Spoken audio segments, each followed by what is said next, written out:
A modern cement plant operates through relentless mechanical force. Kilns roast raw materials at thousands of degrees, while heavy grinding mills crush abrasive rock continuously. Because these primary machines directly output the clinker and final cement, process engineers naturally channel almost all their optimization efforts and maintenance budgets into keeping them running. This intense focus creates an industry-wide bias. The plant's baghouse is routinely sidelined, viewed as a passive end-of-pipe utility installed strictly to catch dust and satisfy environmental compliance. Relegating the baghouse to a simple compliance tool is a severe process control error. The baghouse actually functions as the respiratory system of the entire operation. It dictates the baseline ventilation required to transport massive amounts of heat, extract moisture, and carry fine particles through every interconnected stage of the process. The health of this ventilation is measured by differential pressure, or DP. A creeping increase in DP acts as a silent throttle on the process, slowly restricting airflow and choking the equipment upstream. Plant optimization does not end at the mill. True production capacity is firmly bottlenecked by the fluid dynamics of the baghouse. Upstream grinding systems and kilns possess no internal ability to move their own process gases. They rely entirely on a continuous, specific baseline airflow drawn through the plant. When baghouse differential pressure rises, it acts exactly like a restrictor plate placed over an intake valve. This flowchart maps the exact path of the process gas. The suction generated downstream pulls air continuously through the raw mill, the cement mill, the coal mill, and the kiln, routing all of it directly into the central baghouse. If baghouse resistance climbs, that baseline flow shrinks. In the raw and coal mills, this immediate drop in ventilation kills drying capacity, leaving material wet and allowing highly combustible coal dust to dangerously accumulate. Inside the cement mill, choked airflow sabotages the material transport. The separator cannot classify the heavy powder, resulting in extreme reject rates that place severe mechanical stress on the entire grinding system. At the kiln, restricted gas flow starves the combustion process. The burning zone becomes entirely unstable, preheater pressures spike, and the thermal equilibrium of the pyroprocessing system breaks down. Faced with these severe bottlenecks, operators commonly attempt a quick fix. They simply increase the speed of the induced draft fan to force more air through the system. Pushing the ID fan against a high differential pressure does not restore the lost baseline airflow. It simply forces the fan motor to work against a wall of static resistance, driving electrical current draw vertically. The massive industrial fan demands intense kinetic energy to spin up to higher speeds, consuming enormous electricity to fight a blockage that shouldn't exist. Ignoring high baghouse DP sets off a cascading failure. The plant suffers severe thermal stress, burns wasted electrical energy, and heavily caps its maximum daily output. To diagnose the root cause of this high system resistance, we have to look inside the specific architecture of the Pulse Jet Baghouse. This cross-section illustrates the first critical phase of fluid dynamics. High-velocity, dust-laden gas violently exits the upstream processes, entering the narrow inlet duct of the baghouse.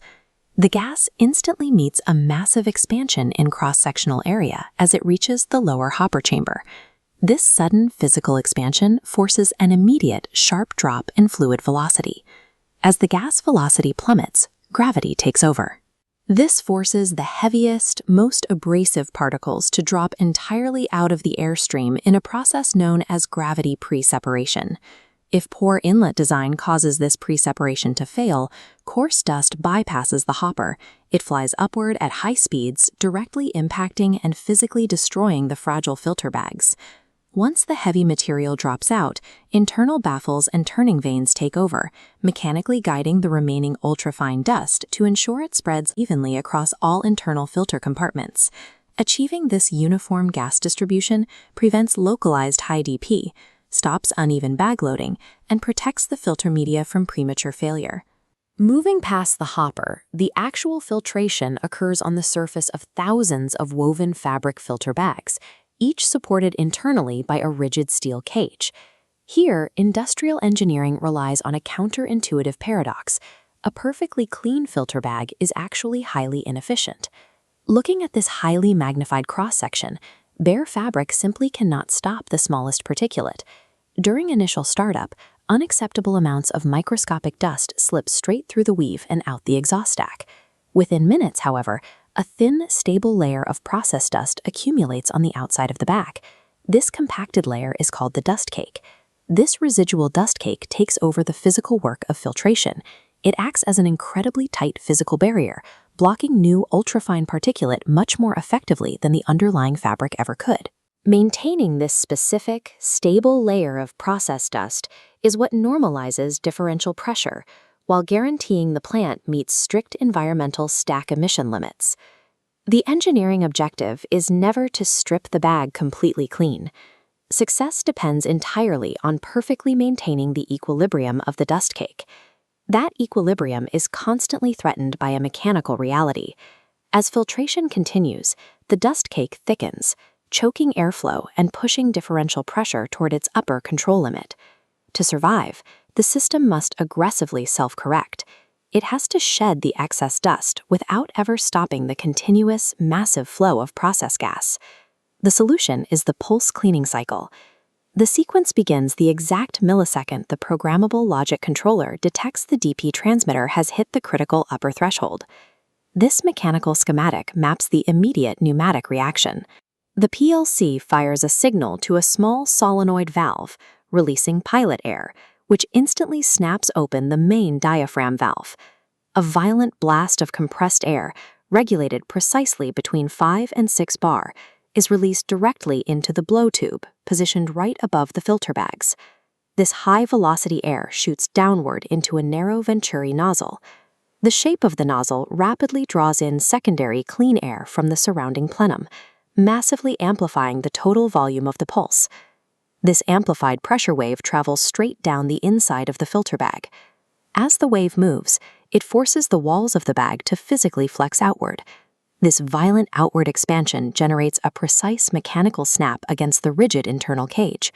The energy of the snap cleanly fractures the excess dust cake, sending the heavy accumulation dropping down into the hopper for removal.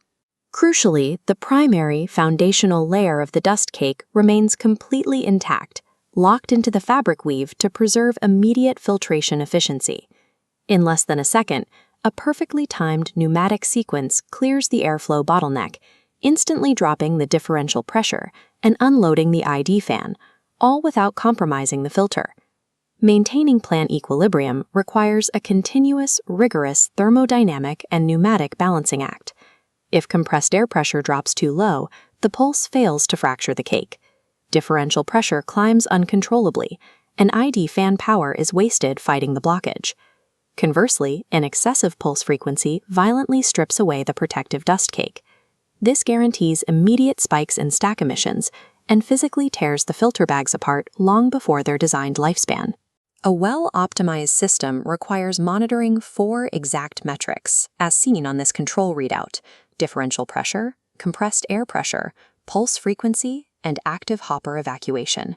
Mastering these variables is the only effective way to stabilize upstream mill vibration, drive down massive electrical power consumption, and extend the life of expensive consumable filter bags.